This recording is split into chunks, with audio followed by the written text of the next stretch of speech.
Jangan bermain-main dengan Allah, jangan berbuat tipu daya dengan Allah, karena Allah itu maha tipu daya dan bisa membalas dengan sesuatu yang lebih hebat lagi. Assalamualaikum warahmatullahi wabarakatuh. Bismillahirrahmanirrahim. Alhamdulillahi rabbil alamin.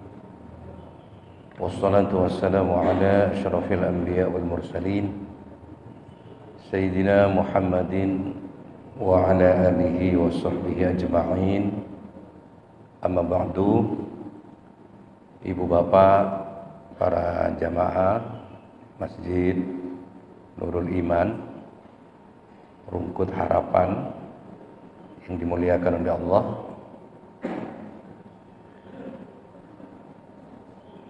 alhamdulillah hari ini, di pagi ini banyak kenikmatan terkumpul. Kenikmatan yang pertama, alhamdulillah kita semua diberi sehat lahir batin. Mudah-mudahan kita terus sehat, diberi panjang umur. Sehat ini penting, karena kalau organ tubuh kita semuanya terganggu, kata dokter, biaya kesehatannya 1 bulan kurang lebih 5 miliar. Kalau 1 tahun 60 miliar. Kalau 60 tahun 3,6 triliun untuk kesehatan saja. Sehingga ini perlu kita syukuri semuanya. Kita semua alhamdulillah bisa hadir di masjid ini dalam kondisi sehat lahir dan batin. Yang kedua, nikmat Allah yang kedua, alhamdulillah kita diberi kenikmatan iman oleh Allah Subhanahu wa taala. Tetap kita beriman kepada Allah. Mudah-mudahan sampai akhir hayat kita dalam kondisi beriman dan bertakwa kepada Allah Subhanahu wa taala. Ibu bapak, para jamaah, saudara-saudara sekalian yang saya hormati, saya di sini tidak mau ngaji secara khusus ya, atau mengkaji kajian secara khusus. Tapi kami di sini sekarang saya pengen mengajak ibu bapak semuanya meskipun sebentar untuk bermuhasabah ya, untuk lebih mendekatkan diri kita kepada Allah Subhanahu wa taala. Ibu bapak, saudara-saudara sekalian yang saya hormati, dalam 2 bulan terakhir ini Indonesia ini heboh ya. Heboh karena apa? Heboh karena sebuah kasus yang sangat besar yang dilakukan oleh orang besar berkaitan dengan orang-orang besar dan melibatkan banyak orang dengan jumlah besar. Hampir 100 orang diperiksa untuk diminta keterangannya. Semua media massa meliput kasus ini, mulai dari koran, televisi, media-media sosial seperti Twitter, Instagram, Facebook, YouTube, WhatsApp, dan lain-lain, penuh dengan berita kasus besar yang mengguncang hukum Indonesia. Mulai dari kantor dewan, kantor pemerintahan, kampus-kampus, mal, pasar-pasar, sampai warung kopi ramai membicarakan kasus yang miris ini. mulai dari pejabat, anggota dewan, konglomerat, sampai orang yang melarat, ya, semuanya ikut turut berspekulasi terhadap kasus yang sampai saat ini tidak kunjung terang apa yang melatarinya. Ibu bapak, saya pengen mengajak muhasabah saja. Saya tidak pengen mengkaji secara khusus. Saya pengen ngajak muhasabah. Apa kira-kira manfaat hikmah dari kasus yang luar biasa yang terjadi di Indonesia ini? Yang pertama, saudara-saudara sekalian, hikmahnya, serapi dan sekuat apapun kita menutupi kebenaran, sehebat dan apapun kita menyembunyikan kejahatan, jangan pernah kita merasa aman kemudian bertepuk dada. Kita melakukan kejahatan tidak diketahui oleh orang. Kita berbuat jahat lepas dari pantauan CCTV.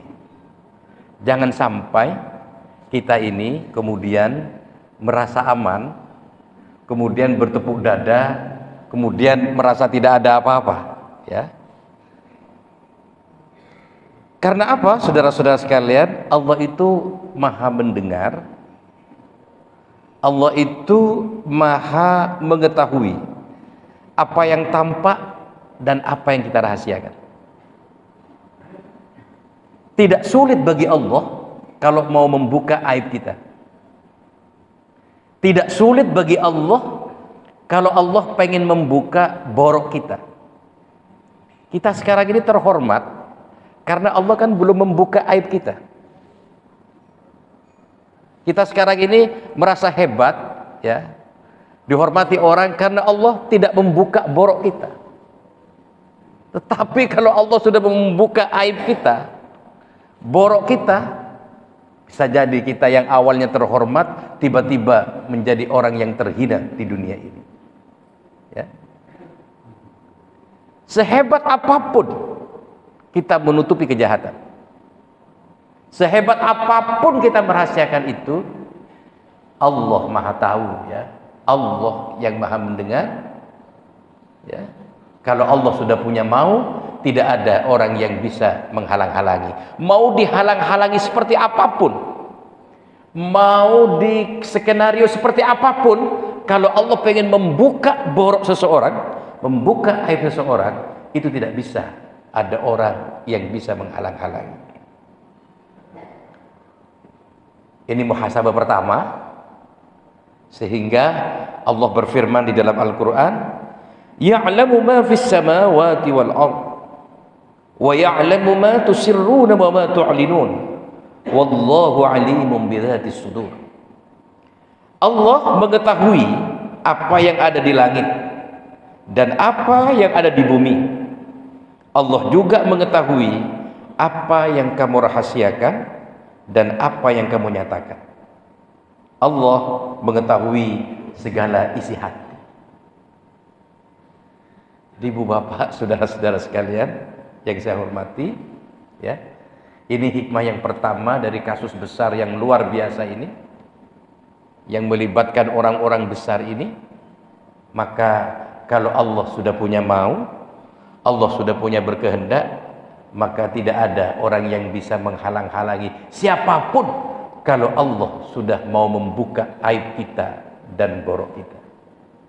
Kita ini sampai saat ini masih terhormat, masih mulia karena Allah belum membuka aib kita, ya. Itu yang pertama. Karena itu, ibu bapak, saudara-saudara sekalian, jangan pernah kita usahakan, jangan pernah di dunia ini kita melakukan sebuah tipu daya. Karena apa? Allah ini adalah Tuhan yang punya tipu daya yang luar biasa. Jangan bermain-main tipu daya dengan Allah. Allah yang maha tipu daya. Wa makaru wa makarallah wallahu khairul makirin. Orang-orang kafir itu membuat tipu daya dan Allah membalas tipu daya mereka. dan Allah sebaik-baik pembalas tipu daya. Jangan bermain-main dengan Allah ya. Jangan kemudian kita merasa hebat, merasa top karena sudah punya jabatan, karena punya kedudukan, kemudian bisa melakukan apa saja, melakukan tipu daya apa saja. Jangan bermain-main. Kalau Allah sudah pengen membuka itu, maka tidak ada yang bisa menghalang-halanginya.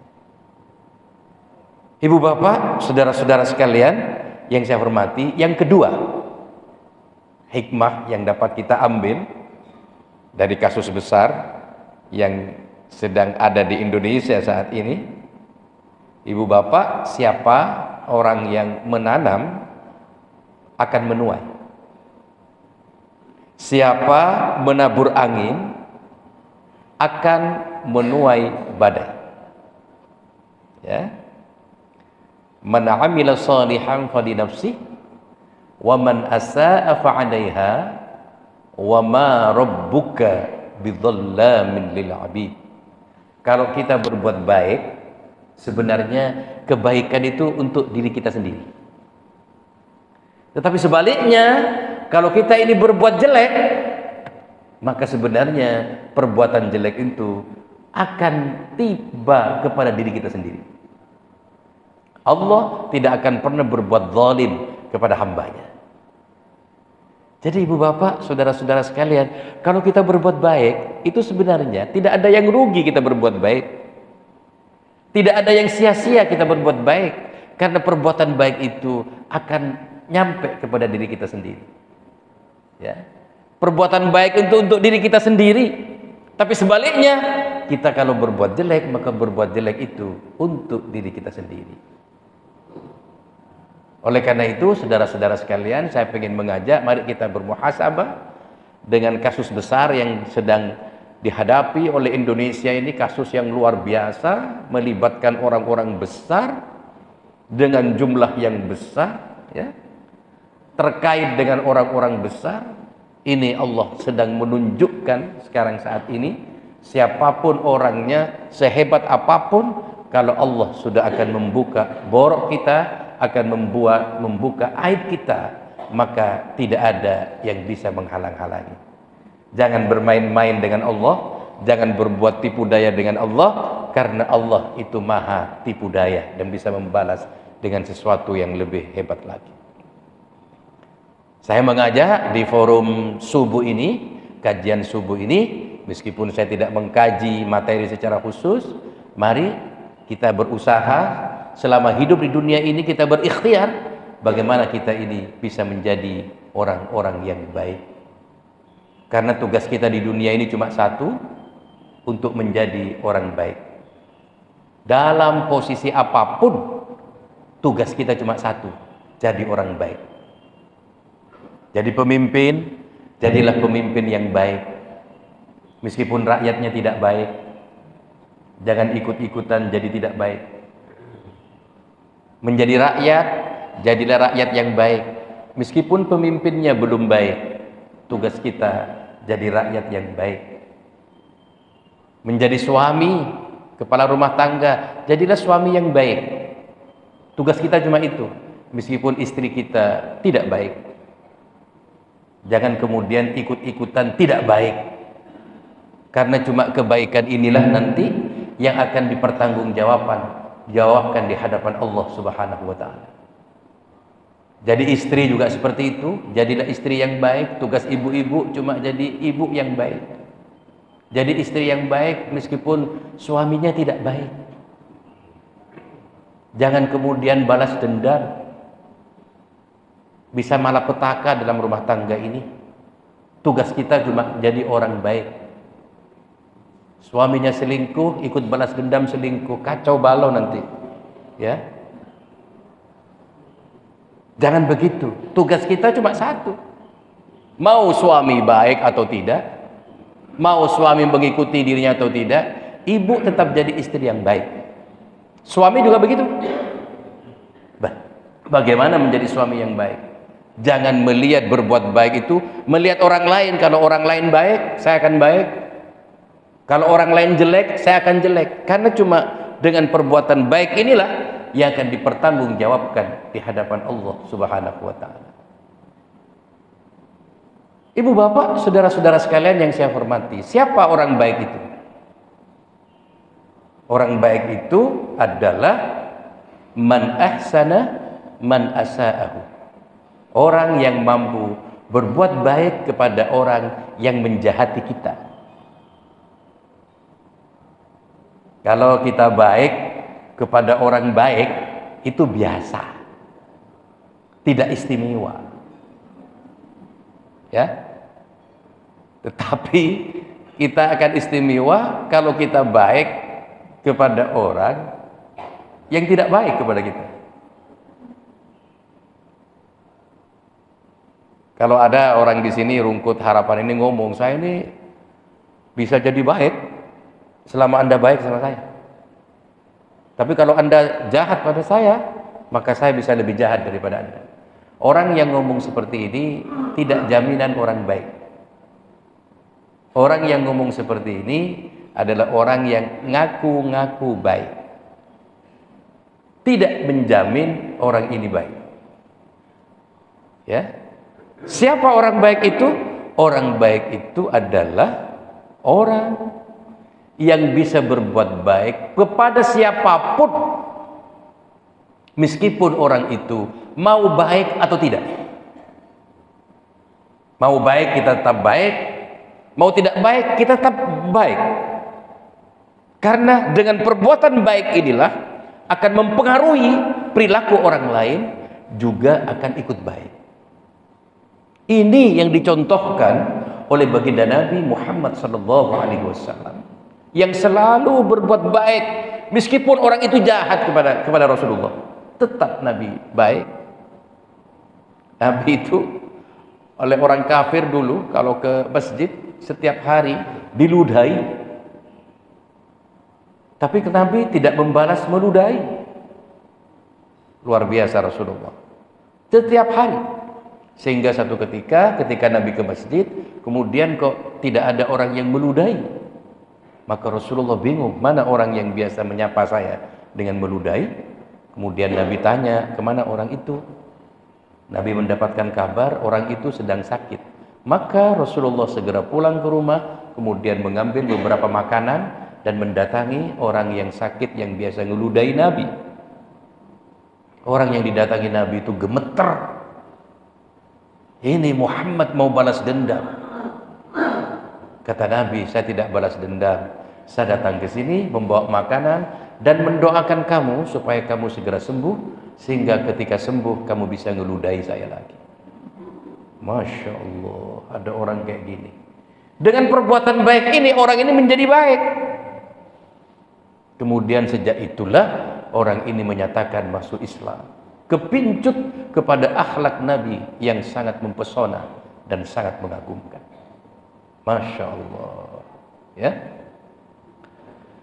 Ada orang buta Yahudi di pasar setiap hari itu kerjaannya pidato di pasar, menjelek-jelekkan Nabi. Pidato di pasar, pokoknya memfitnah Nabi, pokoknya menjelekkan Nabi. Nabi itu tukang sihir, Nabi itu orang buta Yahudi. Setiap hari. Apa yang terjadi saudara-saudara sekalian? Meskipun Nabi setiap hari itu dicaci maki di pasar sama orang ini, setiap hari yang nyuapi makanan orang ini, karena dia tidak melihat, itu adalah baginda Nabi Muhammad SAW. Maka satu saat ketika Rasulullah wafat, Abu Bakar datang kepada istri Nabi yang kebetulan putri daripada Abu Bakar. Setelah wafat, Abu Bakar tanya kepada istri Nabi ini, kepada Aisyah, wahai Aisyah, apa perbuatan Nabi yang masih belum saya kerjakan? Kata Aisyah, hampir semua perbuatan Nabi telah ayah kerjakan dengan baik. Cuma ada satu pekerjaan yang masih belum ayah kerjakan. Apa itu? Nabi setiap hari menyuapi orang buta di pasar yang kerjanya itu mencaci maki Nabi. Maka Abu Bakar setelah itu langsung datang ke pasar itu menemui Si buta Yahudi itu yang kerjaannya caci maki Rasulullah, pidato setiap hari di pasar, disuapi juga oleh Abu Bakar. Ketika disuapi oleh Abu Bakar, ini orang buta Yahudi ini, pengemis ini, ya, itu kaget. Siapa ini yang nyuapi saya ini? Kata Abu Bakar, saya adalah orang yang biasa menyuapi kamu. Bukan. Saya tahu bukan orang yang biasa nyuapi saya. Kalau orang yang biasa nyuapi saya itu cara nyuapinya tidak kasar kayak kamu ini. Nyuapinya itu halus, lembut. Tidak kayak kamu ini kasar. Maka Abu Bakar saat itu kemudian mengakui, iya benar. Saya bukan orang yang biasa menyuapi kamu. Orang yang biasa menyuapi kamu sekarang sudah wafat. Itulah baginda Nabi Muhammad SAW yang kau caci maki setiap hari. Maka sang pengemis buta ini menangis, gulung di tanah sambil menyesali perbuatannya. Kemudian menyatakan dirinya masuk Islam. Masya Allah.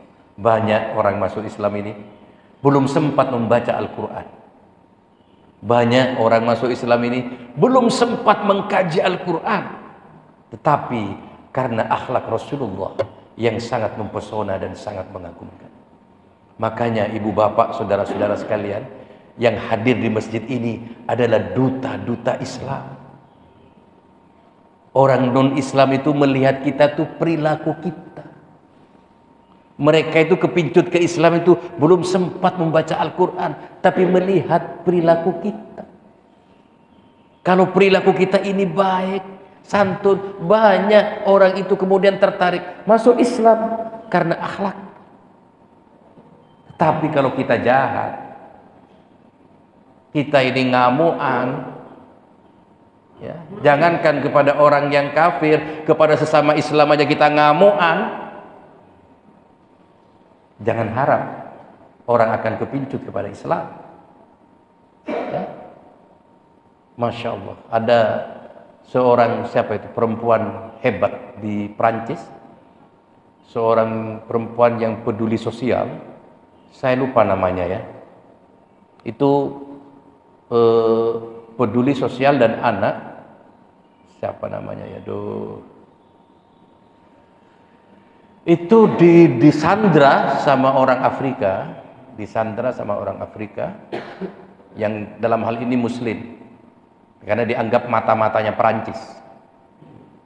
Mata-matanya Perancis, seorang ibu tua ini disandra selama 4 tahun.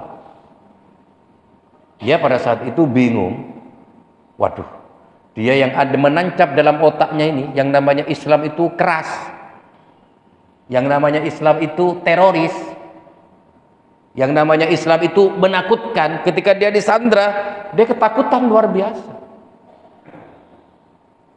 Tetapi apa, saudara-saudara sekalian, begitu dia disandra, dia dipenjara selama 4 tahun, dia diperlakukan dengan baik sama polisi-polisi Afrika, sama penjaga-penjaga penjara di situ. Dia kemudian bertanya-tanya, kamu kok baik kepada saya? Tidak sesuai dengan apa yang ada di otak saya. Dia ngomong, saya berbuat baik ini karena diperintah oleh Al-Quran. Saya diperintah oleh agama harus berbuat baik kepada siapapun. Ya, coba lihat surat Al-Hujurat ayat 1 sampai 16, sampean baca itu. Itu Allah memberikan etika, tata cara bagaimana kita berhubungan dengan sesama umat manusia, bagaimana kita berhubungan dengan Allah, bagaimana kita berhubungan dengan Nabi, bagaimana kita berhubungan dengan sesama muslim, bagaimana kita berhubungan dengan non-muslim. Itu diatur di Al-Hujurat ayat 1 sampai 16. Bagaimana cara kita berkomunikasi dengan mereka. Ya. Saking baiknya ini, saudara-saudara sekalian, bahwa Allah ini kan di jelas Al-Hujurat dijelaskan di antaranya, ya ayyuhan nas inna khalaqnakum min dzakarin wa untha wa ja'alnakum syu'uban wa qabaila lita'arafu inna akramakum indallahi atqakum. Wahai manusia, kata Allah, saya menciptakan kamu ini bersuku-suku, berbangsa-bangsa, kata Allah, Untuk apa? Lita'arofu, untuk saling mengenal, bukan untuk saling menghujat. Allah ciptakan berbangsa-bangsa ini, bersuku-suku tidak sama, itu sunnatullah. Ibu bapak jangan memaksakan orang lain sama dengan bapak, karena itu melanggar sunnatullah. Karena Allah menciptakan di dunia ini berbangsa-bangsa, bersuku-suku. Tidak ada bangsa yang paling mulia di hadapan Allah. Tidak ada bangsa yang paling istimewa di hadapan Allah. Kecuali takwanya yang membedakan orang mulia itu. Jadi kita berbeda-beda. Makanya kalau boleh saya mengatakan bahwa Indonesia ini satu-satunya negara yang bisa mengimplementasikan ayat ini dengan baik. 17.600 pulau, 1.300 suku, 740 bahasa, 6 agama, alirannya lebih 200. Secara logika potensi konfliknya tinggi. Tapi apa yang terjadi di Indonesia?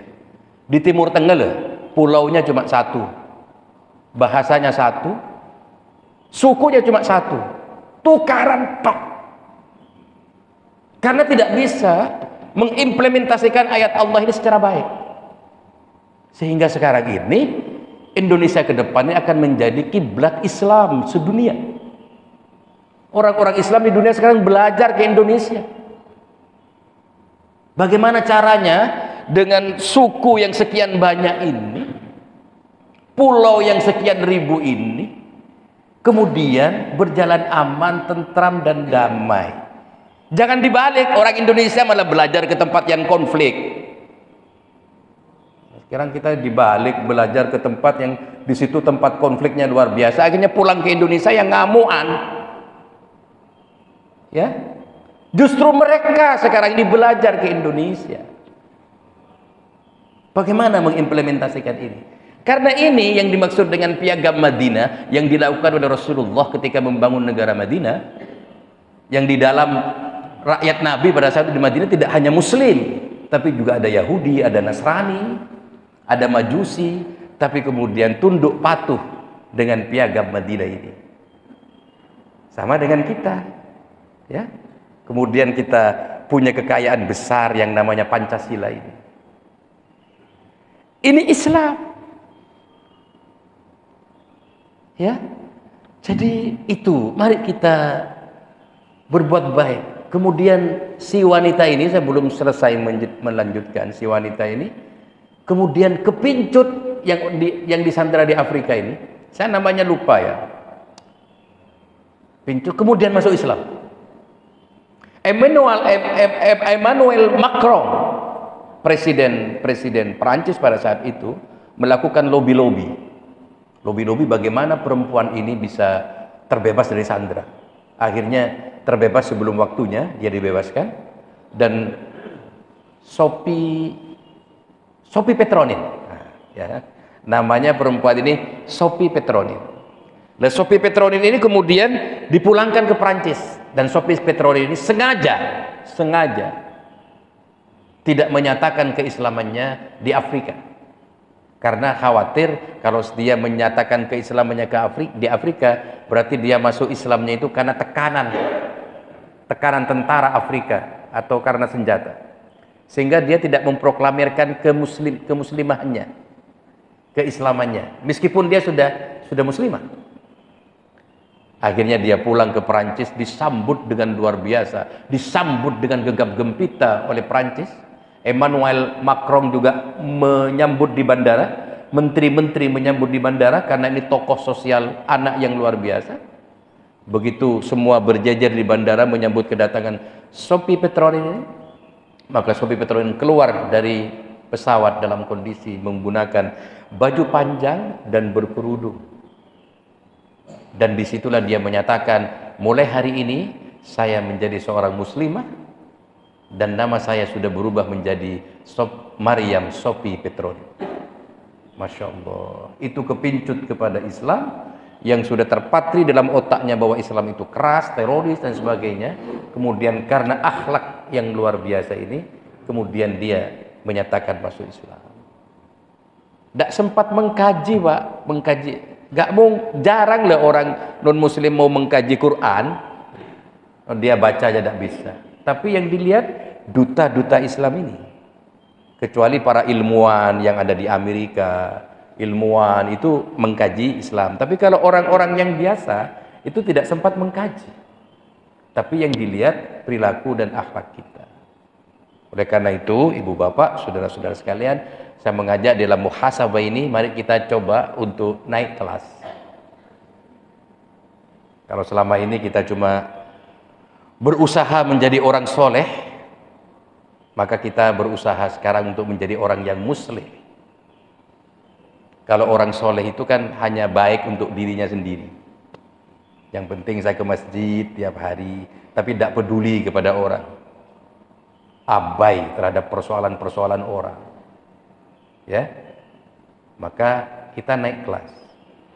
Tidak hanya baik dan soleh untuk dirinya sendiri, bagaimana kita juga mampu mengajak orang lain juga soleh dan tidak abai dengan persoalan-persoalan yang ada di samping kanan kiri kita. Ibu bapak, terakhir saya akan menyampaikan sebuah hadis Nabi. Nabi bersabda, "Thalathun man kunna fihi hasabahullah hisaban yasira wa adkhalhul jannata birahmatih." Allah, kata Nabi, ada 3 golongan yang nanti hisabnya dipercepat tanpa antri, dan hisabnya itu pertanyaannya ringan-ringan saja. Ya, nanti di yaumul hisab itu antri, Pak.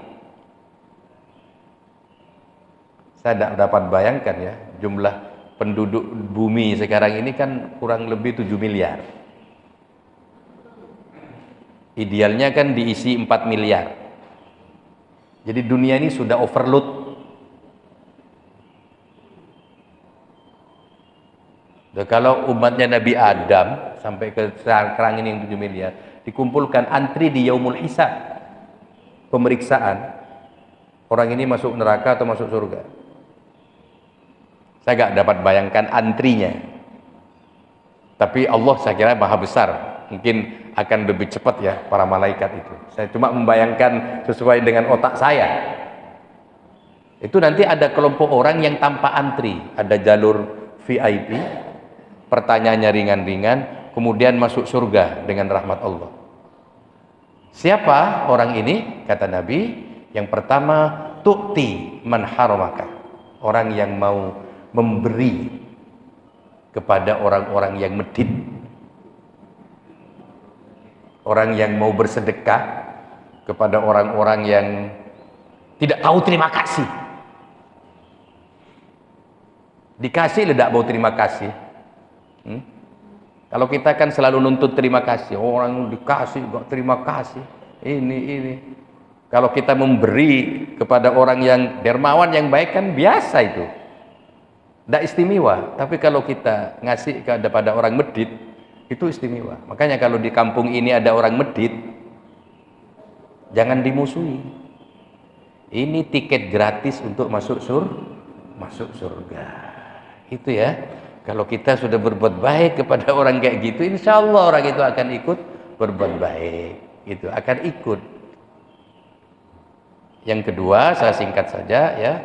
Wa ta'fu amman dhalamaka.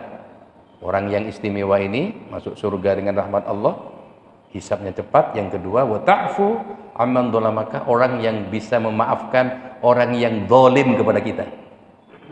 Orang yang pernah menyakiti kita, orang yang pernah menghancurkan kita, kemudian kita ikhlas memaafkan. Ini tidak mudah loh.